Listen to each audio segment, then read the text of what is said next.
Hello student, this is विकास। आज हम आपको मैथ के बारे में बताने वाले हैं। पिछले वीडियो में मैंने आपको साइंस के बारे में बताया था कि व्हाट इज साइंस, कैसे कहाँ से ओरिजिनेट हुआ और साइंस का क्या मतलब है।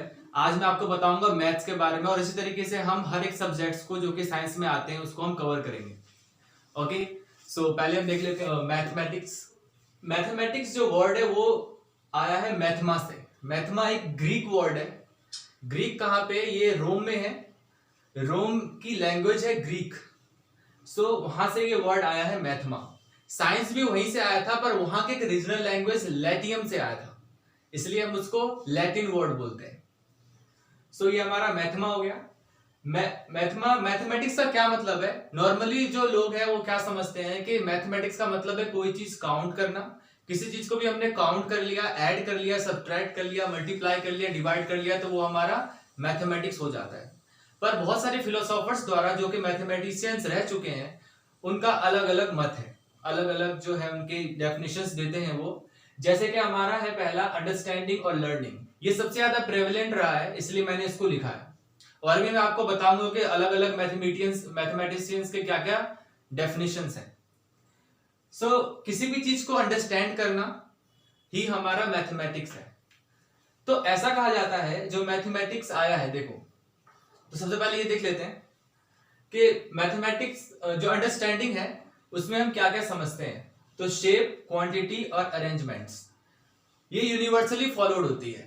मतलब पूरी दुनिया में, पूरे यूनिवर्स में जितने भी चीजें हैं सबको हम एक ही चीज से, एक ही तरीके से उसका एडिशन करते हैं या सब्सट्रैक्शन करते हैं, या मान लीजिए उसका एक्सपोनेंट रखते हैं, या कोई भी चीज जो हम एक ही तरीके से करते हैं जो थ्योरी बेस्ड है। उसको हम अपने तरीके से कुछ भी बना के नहीं बोल सकते। ओके, सो शेप की स्टडी हो गई, जैसे हम पढ़ते हैं हमारा क्यूबॉइड, इसके बाद square, equilateral. There are so many shapes that we study in maths. So with the help of shape हम ये डिफाइन कर सकते हैं कि शेप का साइज क्या है, ठीक है, किस तरह की शेप होनी चाहिए, और उसकी हम सारी की सारी स्टडी कर सकते हैं। दूसरा है क्वांटिटी। क्वांटिटी में हम, जैसे कि मान लीजिए आप कोई भी चीज खरीदते हैं, तो क्वांटिटी में किस तरह की क्वांटिटी में आप खरीद सकते हैं। आप उन चीजों को नंबर्स में खरीद सकते हैं, आप उन चीजों को वेग में खरीद सकते हैं, तोल के खरीद सकते हैं, ओके, लीटर में खरीद सकते हैं। तो ये सारी चीजें आप क्वांटिटी में रखते हैं। उसके बाद आपका अरेंजमेंट्स। अरेंजमेंट्स आपका हो गया कि कौन सी चीज कहाँ होनी चाहिए, वो अरेंजमेंट्स में आता है। तो ये आपको ध्यान रखना है, ये उतना डिफिकल्ट वर्ड नहीं अरेंजमेंट। तो कौन सी चीज कहाँ रखनी चाहिए अरेंजमेंट्स में आता है, और ये यूनिवर्सली फॉलो होता है। हर जगह, हर लोग, हर देश के एक ही चीज को फॉलो करते हैं, एक ही मैथमेटिक्स को फॉलो करते हैं, बस लैंग्वेज अलग हो जाती है। उसके बाद है हमारा हमारे एक हिंदी शब्द है गणित। इंग्लिश में मैथ कहते हैं और हिंदी में गणित कहते हैं और ग्रीक में मैथमा कहते हैं। ओके, सो गणित का मतलब क्या है? Science of calculation. सो किसी भी चीज का कैलकुलेशन करना, किसी भी चीज का कैलकुलेशन करना मैथ है। और ये इंडिया में ऐसा, अब हिंदी वर्ड है गणित, तो ऑब्वियसली इंडिया में क्या होगा कि हमारा जो हम जो पढ़ेंगे जो भी चीज था उसको कैलकुलेशन करना ही समझेंगे गणित के हिसाब से। अब हम आगे देखते हैं थोड़ा। तो ये हमारे मेन ब्रांचेस हैं मैथमेटिक्स के जो मैंने यहाँ पे लिखे हैं। पहला है क्वांटिटी। क्वांटिटी में हम नंबर्स को पढ़ते हैं, जैसे हमारा नंबर सिस्टम हो गया, रियल नंबर हो गया, रैशनल नंबर हो गया, होल नंबर, प्राइम नंबर, बहुत सारी चीजें हैं नंबर में। तो ये हम क्वांटिटी में पढ़ते हैं। इसके बाद हमारा स्ट्रक्चर। स्ट्रक्चर में हम अलजेब्रा पढ़ते हैं। तो अलजेब्रा जो शब्द है वो अलजेबर मैथमेटिशियन ने दिया था, जो कि हमारा इस्लाम का था, सऊदी अरेबिया में रहता था वो। ओके, सो अलजेब्रा दिया था उसने। अच्छा, अलजेब्रा से क्या मतलब, इससे क्या फायदा है? तो इससे फायदा है हमारा कोई भी स्ट्रक्चर को, किसी भी चीज को प्रॉपर स्ट्रक्चर में हम कैसे रख सकते हैं। ओके, प्रॉपर स्ट्रक्चर बनाने के लिए हमें अलजेब्रा की जरूरत पड़ती है। जैसे आपने पढ़ा होगा linear pairs, linear pair in one variable, linear pair in two variables, ये सारी चीजें आपने पढ़ी होंगी, तो वो अलजेब्रा में ही आता है। ओके, तीसरा है इसके बाद स्पेस। स्पेस में हम ज्योमेट्री पढ़ते हैं। ज्योमेट्री से तो बहुत लोग परिचित हैं। सो ज्योमेट्री में हम जैसे ट्रायंगल पढ़ते हैं, इसके बाद रेक्टेंगुलर पढ़ते हैं, क्यूबॉइड पढ़ते हैं, इसके बाद बहुत सारे आते हैं, पेंटागन, हेप्टागन, बहुत सारे शेप्स आते हैं, बहुत सारे साइड होते हैं उसके, डिफरेंट डिफरेंट साइड के जो शेप्स होते हैं उनके डिफरेंट डिफरेंट नाम होते हैं। ओके, तो ये ज्योमेट्री में आते हैं। तो ये हमें पता होना चाहिए। अगर हमें साइज और शेप नहीं पता रहेगा तो हम किसी भी चीज का आकार जो है हमारा नहीं बता पाएंगे हम। ओके, तो ये भी हमें ध्यान रखना है। उसके बाद है चेंज। चेंज में हम एनालिसिस करते हैं। एनालिसिस जैसे कोई भी चीज अगर चेंज हुई है तो क्यों हुई है, कैसे हुई है, इसका पता करते हैं हम, और उसके हिसाब से हम उसके बारे में बताते हैं कि वो चीज कैसी है, क्यों है और कैसे फॉर्म करती है। तो इतना हो गया कवर। अब हमारा ये वाला पार्ट है ओरिजिन। सो ओरिजिन कोई डेफिनेट नहीं है। ऐसा माना जाता है कि जो मैथ है वो पहले से ही है। ये कुछ फिलोसोफर्स ऐसा मानते हैं जो मैथ है वो जब ह्यूमन नहीं आया था उसके पहले से ही है, पर कुछ फिलोसोफर्स ऐसा मानते हैं कि जो मैथ है वो ह्यूमन के साथ ओरिजिनेट हुई है। मतलब ह्यूमन पैदा हुआ, उसने सोचना समझना शुरू किया और उसके बाद मैथ ओरिजिनेट हुई, उसने ही सब कुछ बनाया है मैथ में। पर कुछ ऐसा मानते हैं कि नहीं नहीं, जो भी चीजें हैं वो पहले से ही, जैसे कि अगर एग्जांपल दें हम एनिमल्स के बारे में, तो एनिमल्स पहले से ही बहुत सारी चीजें जानते थे डायरेक्टली इनडायरेक्टली। जैसे कि उनके, जैसे कि एग्जांपल दे तो जैसे बर्ड्स के 2 एग्स होते हैं, या फिर मान लीजिए किसी भी एनिमल के 4 किड्स होते हैं, ठीक है। तो वो इनडायरेक्टली डायरेक्टली वो पता होता है उनको कि मेरे 2 किड्स हैं, 4 किड्स हैं, 5 किड्स हैं, ठीक है। तो 3 मैंने बताया आपको 3 फिलोसोफर्स के बारे में, और जो 3 कैटेगरी के आते हैं फिलोसोफर्स। पहला जो बोलते हैं कि मतलब जो मैथ है वो पहले ही आ चुका था। जब दूसरा बोलते हैं जो मैथ है वो ह्यूमन के साथ ओरिजिनेट हुआ है, और तीसरे बोलते हैं कि नहीं नहीं, जो हमारा नेचर है वो नेचर में ही ऑलरेडी मैथ मतलब स्टैब्लिश्ड है।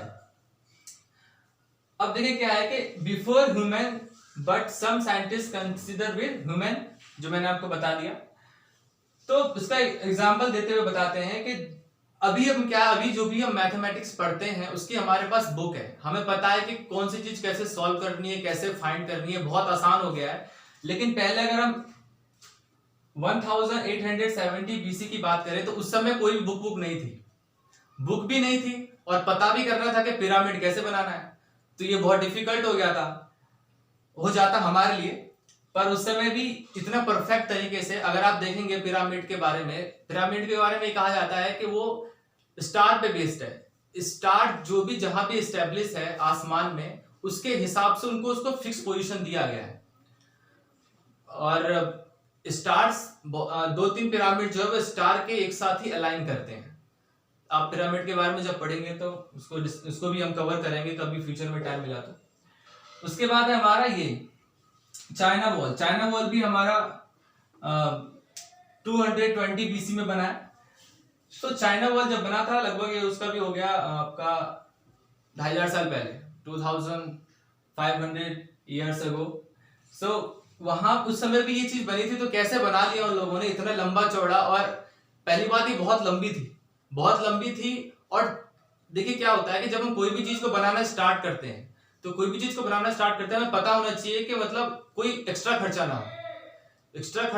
तो उसके लिए इतना लंबा वॉल जो बना है उसका एक्स्ट्रा खर्चा ना हो, तो कैसे बना दिया उसने इतना लंबा वॉल? क्योंकि हो सकता था कि वो जब भी हम बनाना स्टार्ट करें तो रॉन्ग डायरेक्शन में चले जाए, हो सकता है कि हम ईस्ट में बनाना चाहे वो वेस्ट में चले जाए, ठीक है। तो और मेजरमेंट सबसे डिफिकल्ट होता है, मेजरमेंट निकालना कि जिस जगह हम वॉल को बिठा रहे हैं, जिस जगह हम वॉल को बना रहे हैं, वो सही जगह है कि नहीं है। ये तो सही है कि आप ईस्ट वेस्ट का डायरेक्शन का पता लगा सकते हैं, पर यह बहुत डिफिकल्ट है कि जिस जगह में हम वॉल को बनाना स्टार्ट कर रहे हैं प्रॉपर उसी जगह में कर रहे हैं कि नहीं कर रहे हैं।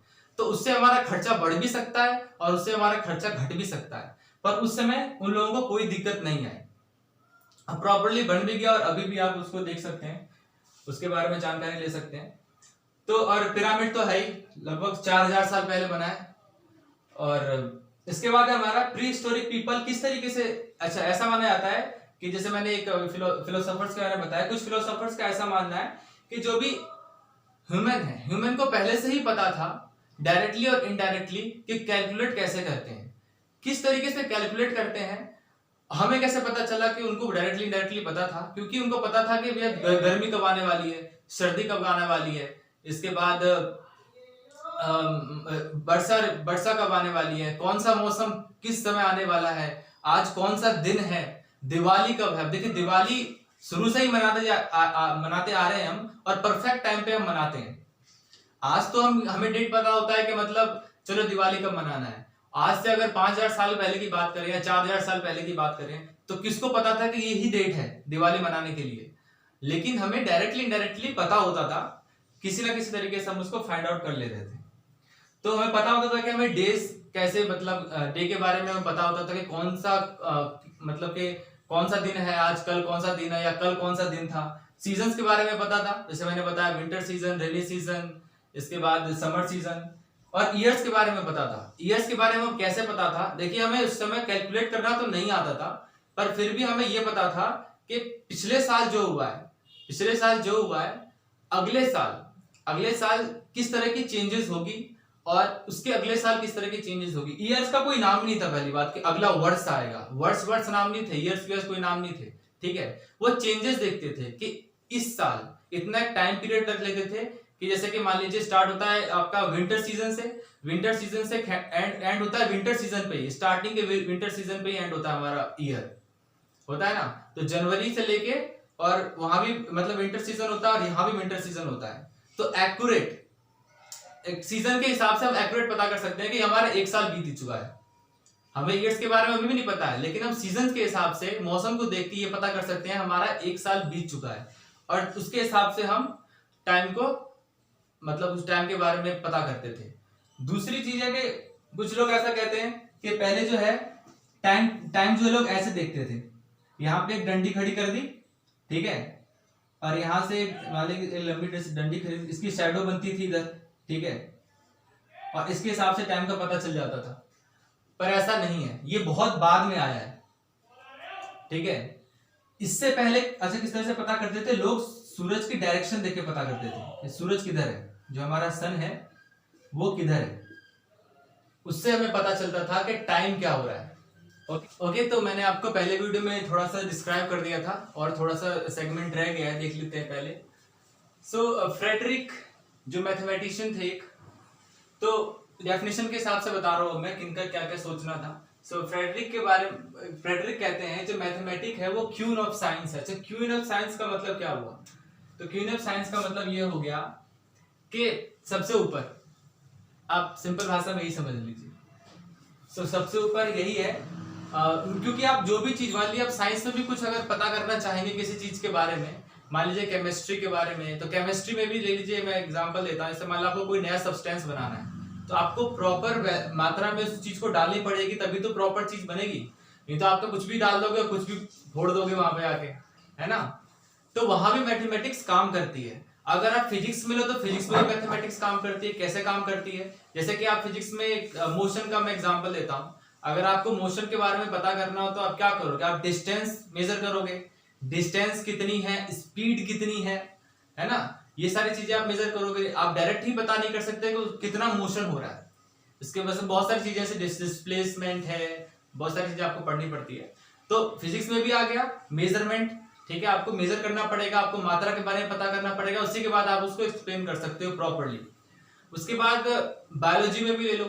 बायोलॉजी में क्या होता है, कहाँ पे काम आएगा आपका? जैसे कि मान लीजिए आप जब ब्लड सैंपल लेता है, जब भी कोई डॉक्टर ब्लड सैंपल निकालता है तो ब्लड सैंपल निकालता है तो वो कैसे पता करता है कि वो चीज हाई है? जैसे मान लीजिए आपको शुगर है, ठीक है, तो कैसे पता चलेगा कि आपको शुगर है? कैसे पता चलेगा? जब तक आप उस दिखेगा नहीं। अच्छा, वो अब आप बोलेंगे कि क्या शुगर? अगर मान लीजिए ये चीज जो है ये सब्सटेंस है, ठीक है, ये शुगर है, मान लीजिए ये शुगर है, ठीक है, तो वो तो ये देखेगा ना कि डॉट डॉट डॉट डॉट, ठीक है, मान लीजिए ये डॉट डॉट पार्टिकल है, ये एक शुगर है, समझ में आया? तो डॉट डॉट पार्टिकल ये शुगर है, बाकी जो है ये ब्लड है, ये नॉर्मल ब्लड है, ठीक है। अगर ये शुगर की जो क्वांटिटी है, जो डॉट डॉट है, इस शुगर की क्वांटिटी अगर ज्यादा होगी, बहुत सिंपल बता रहा हूं मैं, ठीक है, तो शुगर की अगर ये वाली पॉइंट वाली क्वांटिटी जो कि शुगर दिखा रहा है आपका माइक्रोस्कोप से, ठीक है, सो अगर वो ज्यादा होगी तभी वो बोलेगा कि शुगर का लेवल बढ़ गया है, ठीक है। अच्छा, ये शुगर जो है ये हमारा इंसुलेटर ही होता है, ठीक है, लेकिन ये बढ़ जाता है। जो इंसुलेटर बाद में बोलते हैं ना, इंसुलेटर देना पड़ता है, वो बैलेंस करने के लिए देना पड़ता है किसी भी शुगर के मरीज को। तो मैंने अभी मैं थोड़ा एक्सप्लेन कर रहा था जैसे कि मान लीजिए ये पॉइंट पॉइंट है, ये शुगर है, ठीक है, अगर ये बढ़ जाएगा तो भैया ये ज्यादा पॉइंट्स दिखाएगा, ज्यादा पॉइंट्स दिखाएगा, जो नॉर्मल होना चाहिए उससे ज्यादा दिखाएगा। अब आप बोलोगे सर इसमें नंबर लिखा होता है क्या, 1 2 3 4, इसको काउंट कर लेंगे? अरे सिंपल सी बात है, थोड़ा सेंस लगाओ ना। अगर ये बढ़ गया तो हम इनडायरेक्टली मेजर ही तो कर रहे हैं। मैंने अभी आपको थोड़ी देर पहले क्या बताया था, हम डायरेक्टली और इनडायरेक्टली मैथ के साथ जुड़े हुए हैं। डायरेक्टली इनडायरेक्टली मेजर करते हैं। पहले जमाने में अगर हम डेट नहीं पता कर सकते थे कि आज कौन सा दिन है, कल कौन सा दिन है, फिर भी हम डायरेक्टली इनडायरेक्टली इसको मेजर तो कर रहे थे ना, कि मतलब आज ठंड है, कल गर्मी थी, ठीक है, परसों जो होगा वो वर्षा होगी।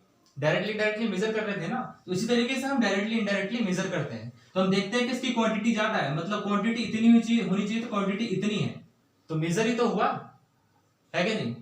तो इस तरीके से हम क्वांटिटी को मेजर करते हैं। अब आ गया हमारा विलियम थर्स्टन, ठीक है। जो विलियम थर्स्टन है वो कहते हैं कि it is not about numbers, जो मैथ है it is not about numbers. अच्छा यहाँ पे बहुत कुछ है, नंबर्स ही नहीं है। नंबर्स में आ जाएगा आपका शेप भी आ जाएगा, ठीक है, आपका आ सकता है पैटर्न, ठीक है, आपका आ सकता है आपके अरेंजमेंट जो मैंने बता दिया वही मान लीजिए आप, ठीक है।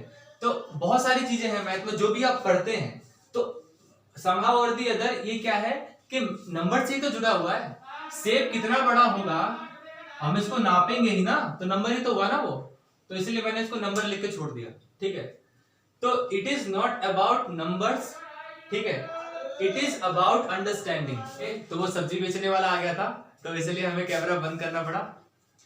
तो अभी हम ये देखते हैं, तो हमने ये समझ लिया कि विलियम जो थर्स्टन है वो कहते हैं कि it is not about numbers, मैंने बता दिया इसके बारे में, आपको एक्सप्लेन कर दिया। इट इज अबाउट अंडरस्टैंडिंग, तो आपको चीजों को समझना है, कोई भी चीज किस तरह से क्रिएट हो रही है, किस तरह से डिमोलिश हो रही है, किस तरह से उसका रिफॉर्मेशन हो रहा है, तो ये सारी चीजें समझना ही हमारा मैथ है। ये कौन कहते हैं, विलियम थर्स्टन। उसके बाद आता है हमारा आइंस्टाइन। सो आइंस्टाइन कहते हैं कि poetry of logical ideas, similarity से कहीं ना कहीं अंडरस्टैंडिंग लॉजिकल दोनों ही मैच करते हैं। उसके बाद एरिस्टोटल आते हैं, एरिस्टोटल कहते हैं the science of quantity. So math is the science of quantity. अच्छा ये क्वांटिटी ही क्यों बोलते हैं, तो देखिए इनका जो जन्म होता है वो होता है 384 बीसी में, ठीक है, लगभग 2500 साल पहले। तो 2500 साल पहले कोई नंबर्स में काउंट नहीं करता था, 1 2 3 इस तरह के कोई नंबर नहीं थे, ओके। तो नंबर्स में अगर कोई चीज काउंट नहीं हो रही है तो ऑब्वियसली उसको हम क्वांटिटी में काउंट करेंगे, ठीक है। तो इसीलिए उन्होंने कहा कि math is the science of quantity. तो अब देख लेते हैं कुछ हमारे किसने क्या क्या डिस्कवर किया था। तो ये है हमारा पहला जीरो ब्रह्मगुप्त ने किया था, जो इंडिया के रहने वाले थे। उसके बाद जो पॉइंट है डेसिमल, उसको दिया था आपका जॉन नेपियर ने। अच्छा ये जॉन नेपियर ने ही पूरा नहीं सोचा था इसके बारे में, इसने सिर्फ ये जो है इसको आर्टिकुलेट किया था कि ऐसा होता है पॉइंट। पहले लोग कुछ ऐसा बनाते थे, ठीक है, ऐसे इसमें ऐसे कर दो, ठीक है, कुछ लोग ऐसा बनाते थे, ठीक है, इसको भी पॉइंट कहते थे कि ये तो पॉइंट है, क्योंकि हमारा स्ट्रक्चर ऐसा भी तो हो सकता है, ऐसा भी हो सकता है, ठीक है। तो उन्होंने ये आर्टिकुलेट करके बोला कि ऐसा होता है पॉइंट। ये भी मैथमेटिशियन थे, तो बोलते थे ऐसा होता है पॉइंट, ठीक है। सोच तो बहुत मैथमेटिशियन ने ऐसा सोच लिया था कि मतलब कि इसको हम डेसिमल कहते हैं, लेकिन इसको ही डेसिमल नहीं कहते हैं। उन्होंने ऐसा सोचा था कि इसको डेसिमल कहते हैं, इसको डेसिमल कह सकते हैं, ठीक है, इसको एक लंबी चौड़ी लाइन को भी डेसिमल कह सकते हैं, लेकिन आर्टिकुलेट किसने किया था, जॉन नेपियर ने। उसके बाद आपका था एक्सपोनेंट। एक्सपोनेंट जैसे कि हम पढ़ते हैं कि 6 पे पावर 6, 6 पे पावर 226, इस तरह की चीजें जो है वो निकोलस ने दी थी, ठीक है। अच्छा निकोलस, फिर वही बात है, सिर्फ निकोलस ने ही ये चीज को नहीं समझा था, बहुत मैथमेटिशियन ने समझ लिया था, पर इस चीज का जो नोटेशन है कि किस तरीके से आपको लिखना है, ये आपका निकोलस ने कहा था। उसके बाद हमारा मल्टीप्लाई आपका ये बेबीलोनियंस ने आपका दिया था मल्टीप्लाई का। उसके बाद आपका है प्लस माइनस, ब्रह्मगुप्त ने। अच्छा प्लस माइनस जो है वो पहले से ही चलता आ रहा था कि ऐड किस तरह से ऐड करना है लोगों को पता था, वो हाथ पे ऐड कर लेते थे, 1 2 3 4 5 6 7 8 इस तरह से ऐड कर लेते थे। लेकिन जो मॉडर्न फॉर्मेशन आया, इसका जो मॉडर्न फॉर्मेशन है,